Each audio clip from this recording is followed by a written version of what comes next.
Hey everybody, in this video, we're going to talk about laws of abundance, law of attraction, but we're going to put a spin on it a little bit. As a spiritual being, okay, what's more important to us? Okay, when you look at higher consciousness, what do you feel is more important? Is it only pertaining to yourself as far as laws of abundance, law of attraction, law of assumption? Is it only focusing on yourself? Or is it actually helping other people, focusing on other people? What do you think before we get going here in this video? Okay, and of course I'll tell you my thoughts, but it's a question we have to answer ourselves as we grow in abundance, as we grow, have a higher consciousness. Is this is something that comes up, and this is something that Neville Goddard, if you like Neville Goddard, you like his videos, you like his audios, not so much his videos, but he brings this up several times in his audios, and sometimes you have to catch it because he talks about many things in his audios, and he talks very, very deep in his audios. But anyway, I wanted to share this with you, share my thoughts, and let's get rocking and rolling. Okay, when we talk about abundance, one of the things we have to look at is there's objective and subjective. Okay, there's technically like objective law of attraction and subjective law of attraction. Now, objective is we feel that we're not connected to nothing, it's just us. Okay, and I'll give you an example. Let's say I'm jealous, let's say I'm angry, I have resentment, I get in an argument with somebody. Well, objective is that I feel that it has nothing to do with me. I'm not connected to it. I'm by myself. It's a very lower consciousness. It's a very lower conscious way of thoughts. Okay. It's almost like how we're brought up in school to kind of think. It's almost like individualism. You know, I can get where I want to get only by me. You know what I mean? Now, subjective, okay, subjective law of attraction, subjective abundance is that as a higher consciousness, that we realize that we're attached to everything. Okay, I'll say that one more time. We realize that we're attached to everything. And let me give you an example. Let's say the same example I gave before. Let's say I have resentment towards somebody. Well, if I have resentment towards somebody, I'm attached to that person. Okay, I'm bonded with that person on a spiritual level, on a higher consciousness level. I'm attached to it.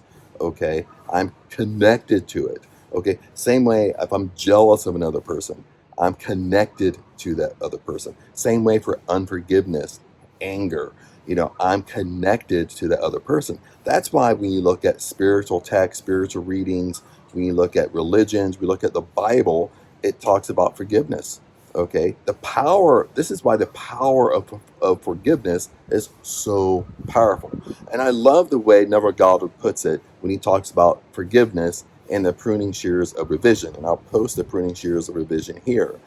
Now, in pruning shears of revision, this is what he says. I love this, is that true forgiveness is forgetfulness.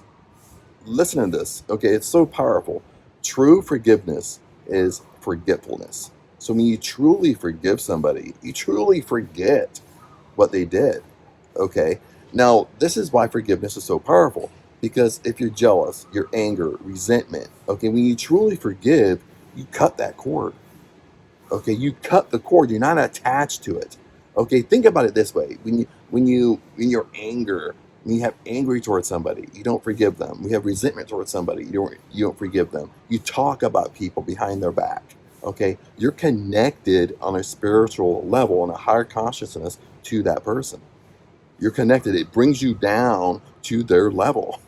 Okay, you can't have a great life, a great abundance, great things coming to you when you're connected like that to other people. So you have to be aware of what's going on. This is kind of going up, kind of getting higher conscious a little bit. Okay, now let's go back to the question in the beginning of this video. Do you feel that with law of abundance, law of attraction, when you kind of start getting higher consciousness a little bit, do you feel it only pertains to you? It only pertains to Chad? Only pertains to what Chad wants, Chad's abundance? Or do you feel that as we grow as a spiritual being, as we grow in higher consciousness, as we get better and better and better with this topic, is it truly about helping other people? Let me give you an example. Now, back in the day, and I'm saying at least a decade ago, maybe 15 years ago, because I've been involved with personal development for a long time. And, with law of attraction, I've probably been in law of attraction abundance, you know, reading books and reading topics and seminars and all that stuff on the topic of abundance, a topic of success, topic of self-improvement, probably for 20 years. And in the beginning, I would say, I would believe it's only about me. It's only about my mindset. It's only about my imagination. Okay. But nowadays, I'm beginning to realize that it's not just about me. Because when you look at, again, when you look at subjective abundance, subjective law of attraction, when we start realizing we're connected to everything, okay, we're connected. And when I gave you examples before, the negative examples, how we're connected to resentment, how we're connected to jealousy, how we're connected to talking about people behind their back, you're connected to that person. You're brought down on their vibrational level. You're connected to them. The only way to cut that cord, to break that connection, is to truly forgive. True forgiveness is forgetfulness.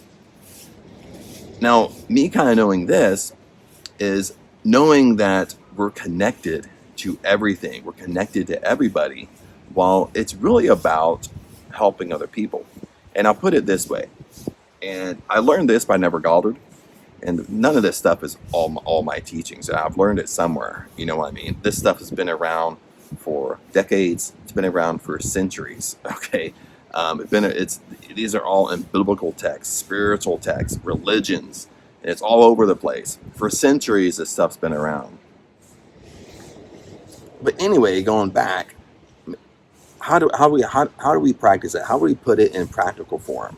It's the same way, okay? It's the same way when we practice it for ourselves. When we practice law of attraction, law of abundance. If you practice law of assumption, like Neville Goddard teaches, you live in the end. You go inside your imagination and live in the end like it already happened. And as you go inside your imagination, you can see and feel yourself living the life that you want, or you have what you want.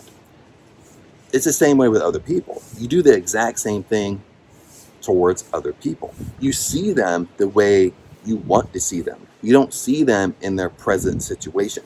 You see them in where you want to see them inside your imagination.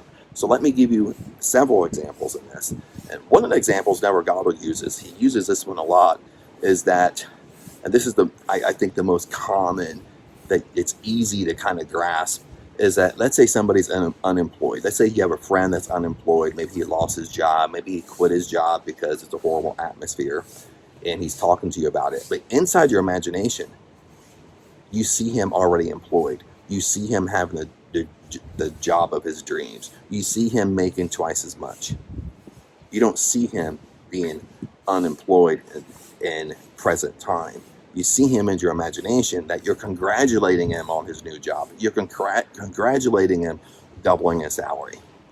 See, that's how we use law of assumption. That's how we use laws of abundance towards other people. That's subjective abundance. That's subjective law of attraction.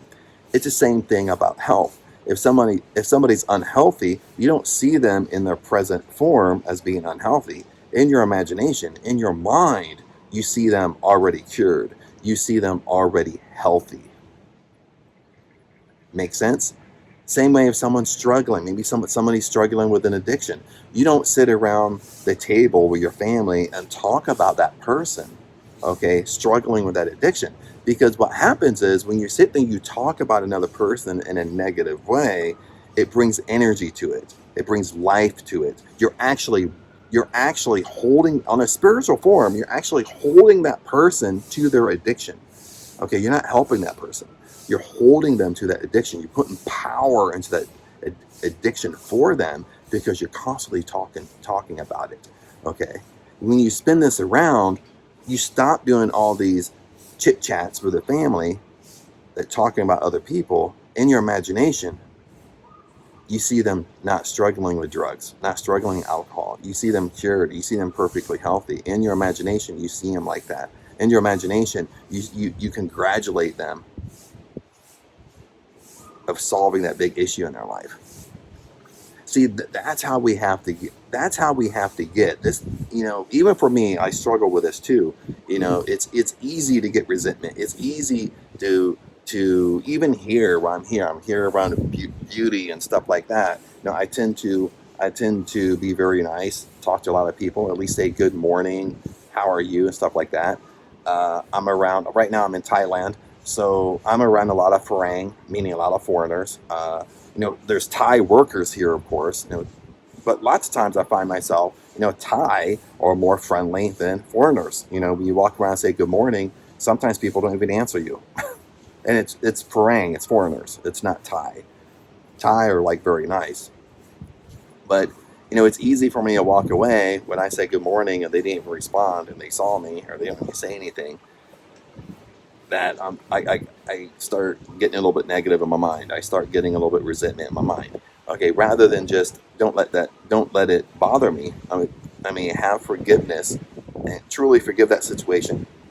Forget about it. Cut that cord because that way it's not bonded to me. Okay, that's what we have to start realizing is anything we're attached. We can become attached to everything around us if we're not careful. And most of the time, people are carrying around past resentments, past angers, past upsets, past things that people maybe screwed them or cheated on them or took advantage of them. And it's something that happened 20 years ago, they still hold it in their mind like it happened yesterday. I mean, have you ever had a friend, and I've done this, have you ever had a friend like tell a story and they're telling you a story, something happened to them, something negative, maybe somebody robbed them, cheated them, something happened at work, and when they're telling it, they're so emotional about it, you think it just happened. You in your mind, you're thinking like, this did this just happen yesterday at work? But when you ask that question, they say, "Oh no, it happened like 10 years ago." But they're telling the story like it just happened. They haven't forgave that situation. See, if you talk about forgiveness, people will sit there and say, "Oh yeah, well, Chad, I truly forgive. I truly forgive people," but they really don't. But they hang on to those resentments. They hang on to that anger. True forgiveness is true forgetfulness. Remember that. This is a concept. The concept's even harder for me because we can understand it practical, but actually do it and apply it is a whole nother different story. But anyway, it's more about being subjective. Remember, as we go up higher consciousness, as we dive deeper into the laws of abundance, laws of assumption, laws of attraction. Okay, it's not just about us anymore. Okay, it starts becoming about other people and how we see other people in our imagination. Okay, if I can see somebody else that's lacking a job, but I see them employed with a wonderful job in my imagination, I'm actually helping them. I'm actually propelling them forward from my energy, how I see them. See, that's the power that we really have. And and that's something I'm kind of realizing myself. It takes a lot of time to kind of to think this way. It takes a lot of time to actually apply it, not just think this way, read it in a book, or you listen to a lecture on it and you think, oh, that makes total sense. But to actually do it and apply it is a lot more harder. And the reason why it's hard because we have all these bad habits that we do. You know what I mean? My bad habits might be different from your bad habits and vice versa. But we have all these bad habits that we do, and what we have to understand is in the beginning it can be difficult. It can be frustrating because we catch ourselves and we catch our mind going in the gutter. We catch our mind going off thinking negative about somebody else. But that's how we get better. Once we catch it, we can switch it. We can switch our thoughts. We can say blessings over their life. We can actually forgive that situation. And that's what we do as we become more aware of what we're doing. Okay, my friends? But anyway, comment below. Let me know your thoughts on this, and I'll see you in the next video.